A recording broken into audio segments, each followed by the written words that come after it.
Good morning, friends. Let's get the latest updates on the ongoing war in Iran. Explosions have been reported across multiple cities, with coordinated strikes attributed to the U.S. and Israel. But what exactly is being targeted, and what is the real objective behind these strategic attacks? Stay with us as we break down each target and explain what this means for the region and the world. At 9:27 a.m., Tehran time, Fars news agency reported explosions across the capital. Within minutes, Iranian state media and regional outlets were describing strikes in multiple cities. Official statements from the Israel Defense Forces and reports from U.S. outlets signaled a coordinated campaign attributed to Israel and the United States. The headline is clear: strikes across Iran. But the deeper question is the one in the title. U.S. and Israel launched strikes across Iran. What are they really targeting? The initial pattern of reporting points to a set of specific target categories. These are not random hits. They reflect choices about which capabilities and institutions to degrade. Over the next several minutes and hours, multiple sources described strikes on leadership and political centers, military command and control hubs, IRGC, Islamic Revolutionary Guard Corps, facilities, missile launchers and production sites, several locations linked to Iran's nuclear infrastructure, and port or other critical infrastructure. U.S. outlets such as NBC reported paired U.S. Israel involvement. The IDF released statements taking responsibility for some strikes. Iranian outlets like Fars and state television described damage in Tehran and elsewhere. Many claims remain unverified and should be read with caution. If this is speaking to you, subscribe now for verified updates and source links as the situation evolves. Leadership and political centers. Iranian outlets reported damage at a residential and office complex associated with Supreme Leader Ali Khamenei. Those claims were circulated by Fars and state media. Some outlets also reported strikes on presidential offices. Other sources say the president's office sustained damage, but that the president himself is alive, according to statements from Iranian officials. Crucially, claims about the injury or death of senior officials have been made in various regional reports, but are not confirmed by independent, multiple-source verification.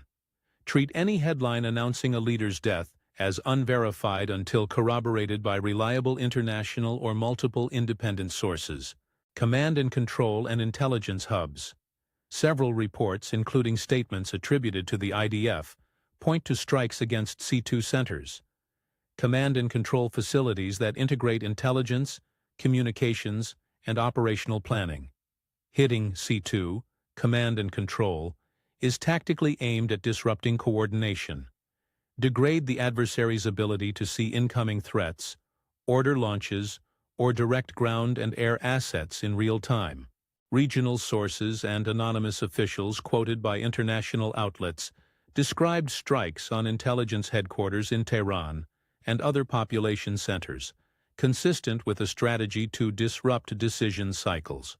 IRGC bases and air defense missile launchers. Multiple regional agencies reported strikes on facilities linked to the IRGC. The IDF and other sources said some missile and air defense launchers were struck while allegedly preparing to fire. If accurate, that suggests preemption to deny or limit immediate retaliation. Attribution here comes primarily from Israel's military statements and Iranian reports of damage at specific bases. Independent confirmation is still patchy.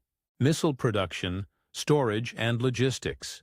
Reports list strikes on missile production and storage sites outside Tehran, as well as warehouses reportedly holding ballistic or cruise missiles and related components. Targeting production and logistics aims to shrink the adversary's remaining inventory or lengthen the time needed to replenish stocks.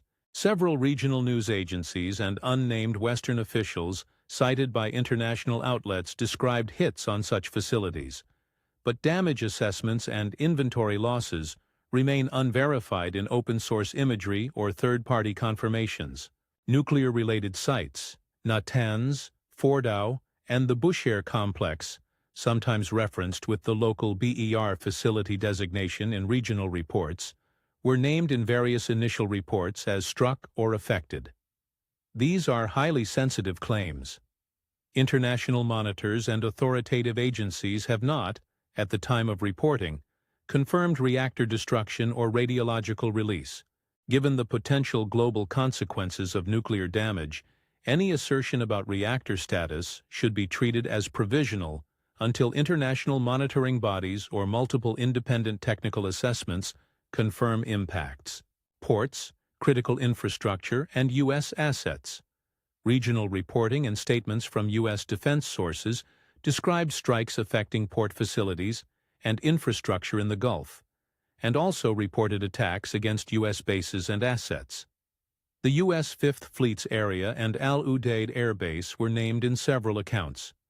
Qatar and neighboring Gulf states issued statements about intercepted or deflected projectiles, with Doha saying it intercepted some strikes.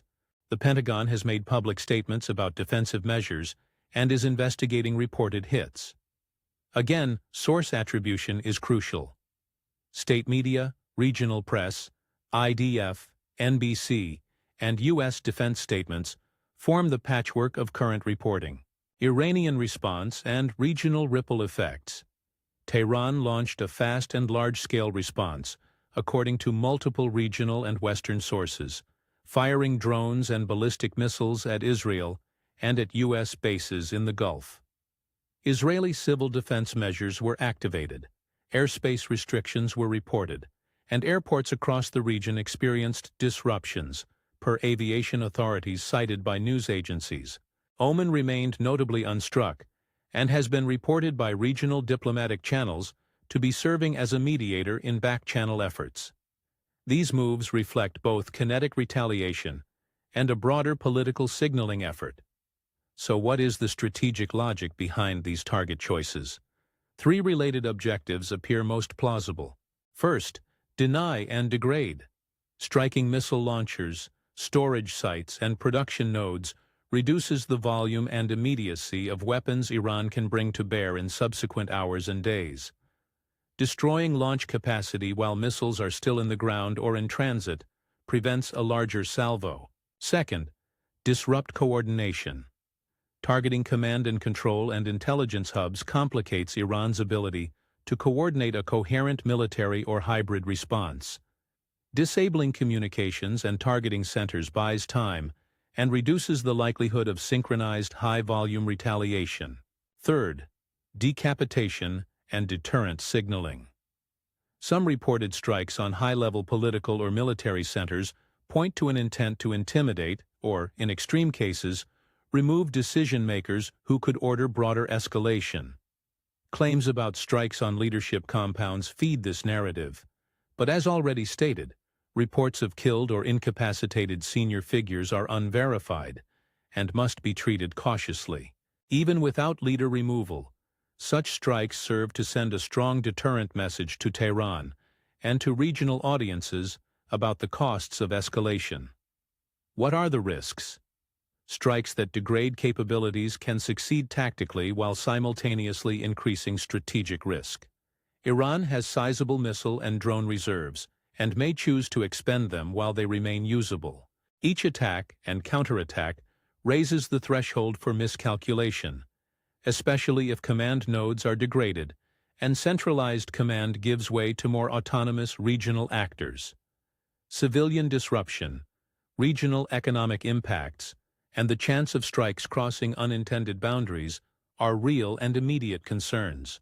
Finally, what remains uncertain, and what should we be watching next? Independent verification on several key points is still pending.